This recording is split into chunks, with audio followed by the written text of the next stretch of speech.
الافاتار الصغير ده مستحيل يسكت على اللي بيحصل في العالم، واي عشيرة من الخمسة، سواء عشيرة الارض، سواء عشيرة النار، سواء عشيرة المية، سواء اي عشيرة ربنا خلقها، لو اي حد منهم ما التزمش حدوده معاه اكيد هياكلهم كلهم بسنانه ويخلص عليهم. بتبدأ الحكاية مع واحد من عشيرة الارض وهو طالع جري وبيصوت وبيقول ياما الحقوني، وده لان شوية من رجالة عشيرة النار ناويين ياخدوا الخريطة اللي معاه، ولما لقى ان مفيش فايدة من انه يهرب بيها بدأ يطلع القدرات العجيبة اللي كانت عنده، وحرفيا كسر عظمهم. اي حد كان نفسه في حاجة كان بيديها له على طول، في وشه بقى، في رجله، ايا كانت بقى هي ايه، المهم انه بيديها له. ونزل ضرب فيهم يا صديقي، وحرفيا ما سابش حتة فيهم سليمة، لدرجة انه تعب وما بقاش قادر يكمل. علشان كده رمى الخريطة لصاحبه اللي كان معاه، واللي بالمناسبة يا جماعة كان بيتفرج من بعيد، وقال له يا صاحبي ودي الخريطة لملك الارض، ولو حصل لي اي حاجة ابقوا اعملوا له كولدير. وحاول يقاوم معاهم شوية لكن القطرة تغلب الشجاعة، وخدوه كده بربطة المعلم وراحوا لملك النار بتاعهم، وقال له يا ملك ما خبيش عليك كده الخطة بتاعتك اللي كنت هتهجم بيها علينا، انا بعتها خلاص للملك بتاعنا، يعني اللي في دماغك ده مستحيل يحصل طول ما انا عايش. قال له يا ابني ما انت مش هتفضل عايش، انت هتموت دلوقتي. والملك رد عليه وقال له مين قال لك يا غبي انا كنت ناوي اضرب العشيرة بتاعتكم،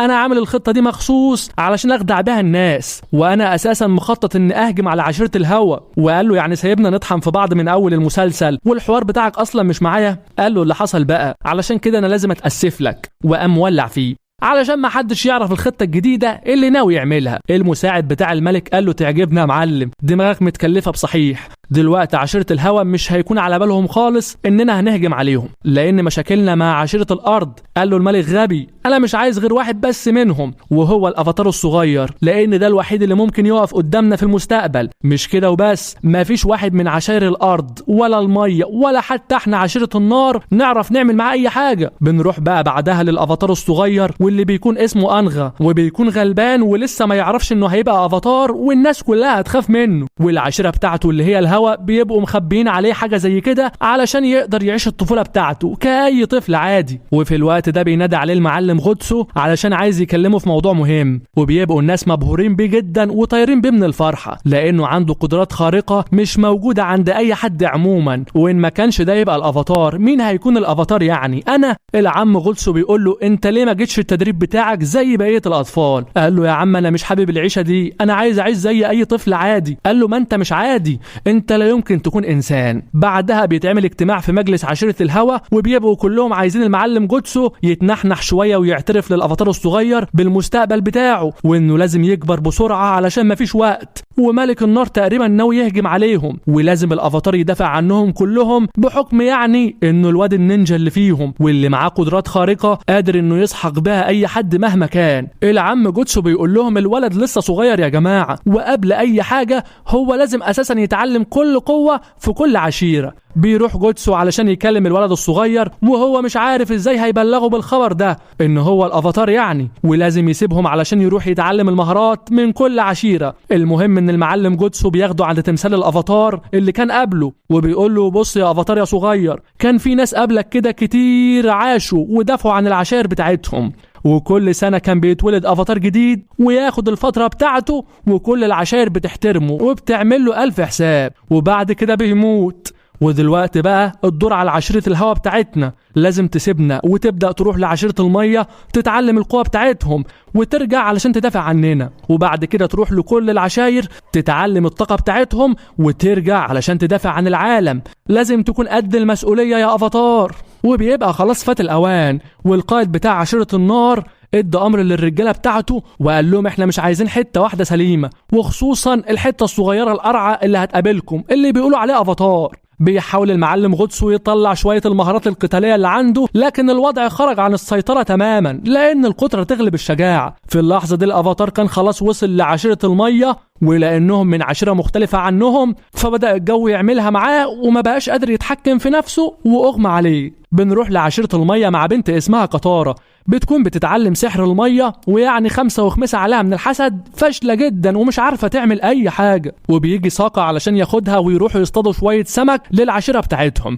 وفي الطريق ساقا بيفضل يهزق فيها لانها عنيده وما بتسمعش الكلام ولسه من ساعتها بتتعلم قوه الميه، وده خطر على العشيره بتاعتهم. لان دلوقتي يا جماعة اخطر عشيرة هي عشيرة النار، والملك بتاعها ما بيعرفش معنى الرحمة. لو عرف ان في حد بيحاول يستظرف كده من تحت لتحت وعايز يبقى له قوة ويتعلم السحر، اكيد هيخلص عليه ويدمر العشيرة بتاعتهم كلها. وفجأة مرة واحدة القارب بتاعهم سرعته بتزيد وبيرموهم من عليه لحتة بعيدة مليانة تلج، وتقريبا كده مش عارفين هيرجعوا ازاي. وده ليه حصل يا صديقي؟ لان المنطقة دي موجود فيها الافاتار الصغير اللي دخل العشيرة بتاعتهم قبل كده، وبيبقى زوكو وجماعة النار طايرين من الفرحة لانهم خلاص عرفوا ان الافاتار موجود قدامهم. اما كاتارا فبتكون صعبان عليها الولد الصغير ده وعايزة يرجعوا بيه ويكشفوا عليه ويشوفوا حالته الصحية. وساعتها ساكا اللي معاها بيقول لها احنا مالنا يا ولية، خليكي في حالك مش ناقصين مشاكل. فبتقول له انت اكيد ما عندكش رحمة. قال لها انا عندي بس ما بتطلعش لاي حد من الشارع كده. قالت له طب ناخد فيه ثواب وبعدين نبقى نشوف الموضوع ده بعدين. المهم انهم بيرجعوا بيه علشان يعالجوه. وقوة الشر بقى يا صديقي زي ما احنا عارفين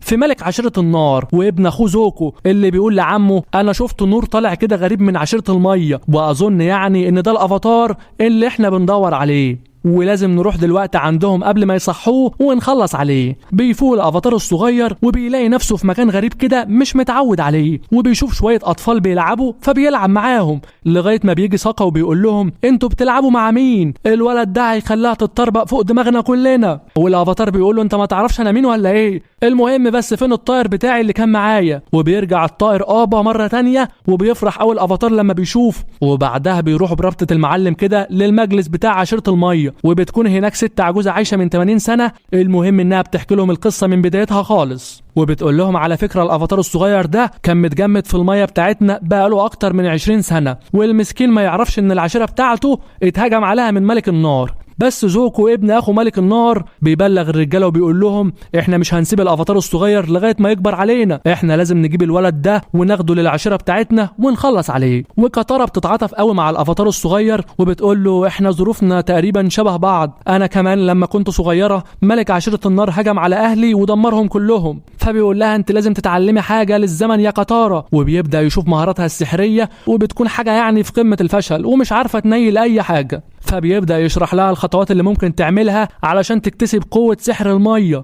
المهم ان البنت اخيرا بتتعلم قوة سحر المية وبتبقى مش مصدقة نفسها والطايرة من الفرح، وبتفرح اكتر بقى لانها تتطربق فوق دماغهم دلوقتي لان جماعة عشيرة النار وصلوا للمكان بتاعهم. فبتروح لساكا علشان تعرف منه هيعملوا ايه. فبيقول لها شاطرة يا اختي، مش قاعدة تكوري له الكور انت والولد الصغير، احنا هنموت كلنا دلوقتي. المهم انهم بيسمعوا كلام زوكو ابن اخو ملك الشر، واللي كان بيقول لهم يا جماعة احنا مش عايزين نأذي حد، احنا عايزين ولد صغير كده عندكم هناخده ونمشي من غير اي مشاكل. اما بقى لو حابين اي مشاكل فاحنا كده كده ما تقلقوش هنرجع تاني نعمل معاكم مشاكل. فساكا قال لنفسه الطيب احسن وقام علشان يسلم الولد الافاتار ويدافع عن عشيرته. لكن البنت كاتارا بتقف قدامه مرة واحدة وبتقول له اخصى على الرجالة ده، بدل ما تحميه وتدافع عنه. قال لها العالم ده هيتدمر لو عشيرة النار هجمت علينا، اوعي يا بت من وشي. وعلشان منظره ما يبقاش وحش قوي يعني قدام البت، لما بيروح لزوكو بيقول له خد بالك احنا ما عندناش اي حد واطلع من هنا كده ومش عايزين اي مشاكل علشان ما حدش يتعور. قال له لا احنا جايين نعمل مشاكل. فساكا قال له ايه رايك يا زوكو يا اخويا لو ندخل مواجهه مع بعض؟ قال له انا موافق،